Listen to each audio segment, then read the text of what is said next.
O vinho branco. E leve, né? Bem Leve. que você falou, né? Para você adentrar. Eu aprendi isso também com a cerveja, né? Eu quero ir num festival de cerveja. O último festival que teve aqui em Guarapuava tinha 60 tipos diferentes de cerveja. Nossa. Então, começa pelas mais leves. Exatamente. Né? Começa pelas mais leves, de graduação alcoólica mais baixa, né? Para depois você ir explorando as mais pesadas. Eu, por exemplo, ainda tenho muita dificuldade com as cervejas envelhecidas em barril. Tem. Realmente eu não sinto prazer. Mas eu sei, Lívia, que fui eu que ainda não tive oportunidade de desenvolver o meu paladar para esse tipo de cerveja. Experimentar né? mais outras, né? Às vezes um outro produtor também. E com o vinho a regra é a mesma. Começo com um vinho, a ideia é começar com um vinho mais leve, um vinho de menor graduação alcoólica, um vinho de corpo mais leve, para depois ir evoluindo. Geralmente as pessoas saem da cerveja e elas entram, vou escolher um vinho, vou lá, pega um Cabernet Sauvignon, 12 meses de madeira, pesadão, não come com nada e tenta só tomar o vinho sozinha. Não gostei. Não vai gostar. Não vai gostar. Sim. É natural. Então, o ideal é ir fazendo essa transição aos pouquinhos. Um vinho mais leve, depois um vinho médio, um vinho de corpo médio, e vai aumentando gradualmente. Legal. E sempre pensar muito, a gente tem o brasileiro, o americano, na verdade, tem muito essa cultura do beber sem comer, né? A comida sempre ajuda. A comida sempre facilita. Digamos que você tivesse agora provado o vinho e achado amargo. Se a gente tivesse aqui um pedacinho, um queijinho, uma bolachinha, um pão com azeite, você comeria o pão e você ia tomar o vinho e já ia dizer, não está mais amargo. Entendi. Entendeu? Então faz muita diferença. Às vezes a pessoa pensa, não, é só eu comprar o vinho certo, acertar no vinho e vai dar...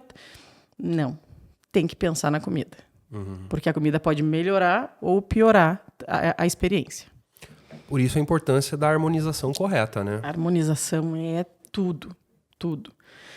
Eu sempre falo, na Itália a gente não estaria falando em harmonização. É óbvio que vai comer e beber. Na França é óbvio que vai estar bebendo e comendo. Mas nós não temos esse hábito.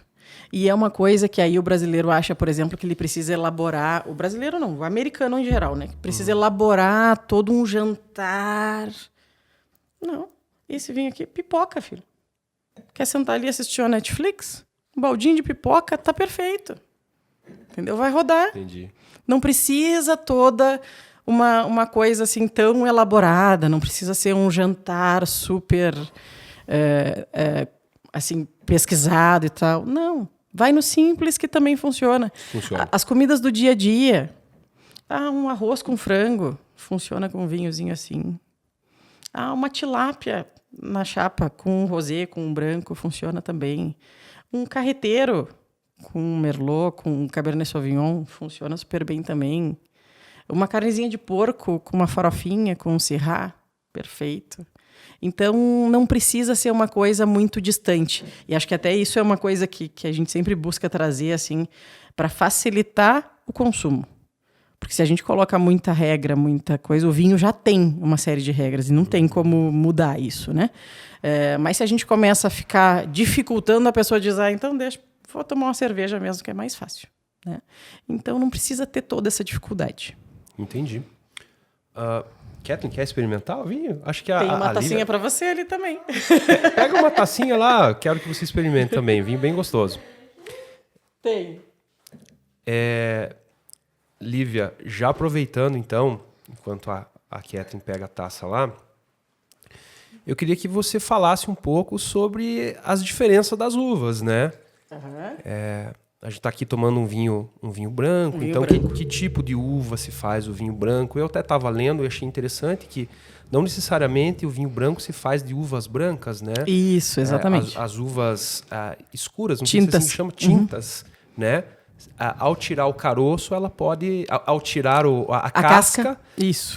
Pode ser feito ali um vinho mais claro, um vinho branco. Então, me fale um pouco sobre a diferença das uvas. A cor da uva ela está na casca. Mais de 98%. São poucas as uvas que têm o interior, o bago, que a gente chama, né, com cor. A maioria delas não tem.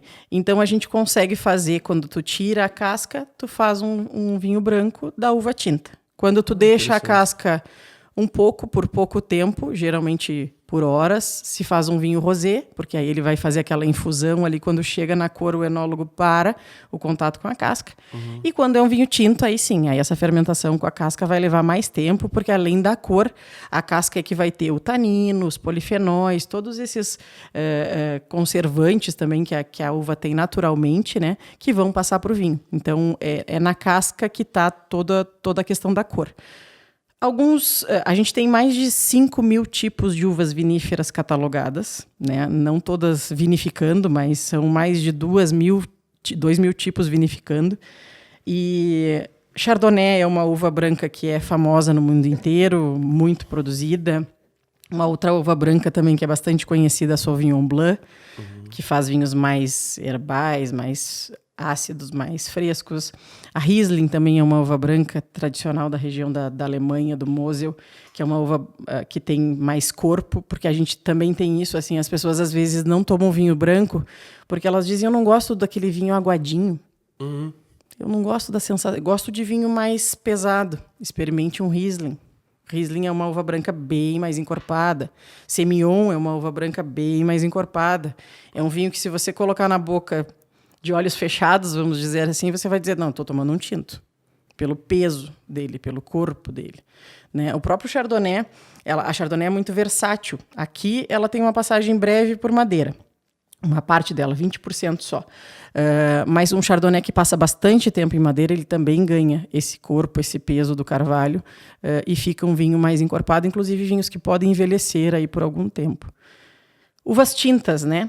Que são as mais comuns aí que a gente vê bastante. Malbec, Merlot, Cabernet Sauvignon, Taná. Né? Taná é uma uva tinta que tem bastante corpo, bastante tanino.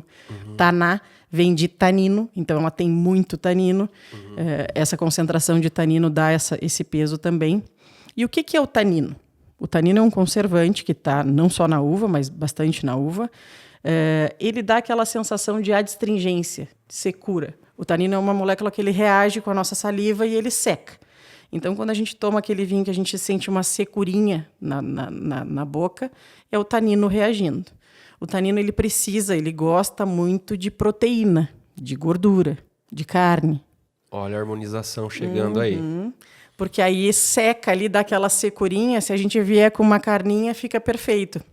Então, essas uvas tintas mais encorpadas geralmente têm mais quantidade de tanino e vão pedir essa harmonização. E aí a gente tem, claro, uvas tintas mais leves, que não pedem tanta comida, que eu posso tentar sem harmonizar. Pinot Noir, Cinsault, Grenache ou Garnacha, como é chamada na Espanha, também é uma uva que faz vinhos tintos mais leves, pouco tanino. Que aí eu posso harmonizar com comidas mais leves, sim, mas posso também tomar sem harmonizar, que também facilita. Então, tem uma variedade inúmera, né? São muitas uvas, muitos países produtores, né? Cada região a gente vai vendo características diferentes, que são essas características que compõem o terroir, que dá essa assinatura, no caso do vinho. E o ideal é a gente ir pensando.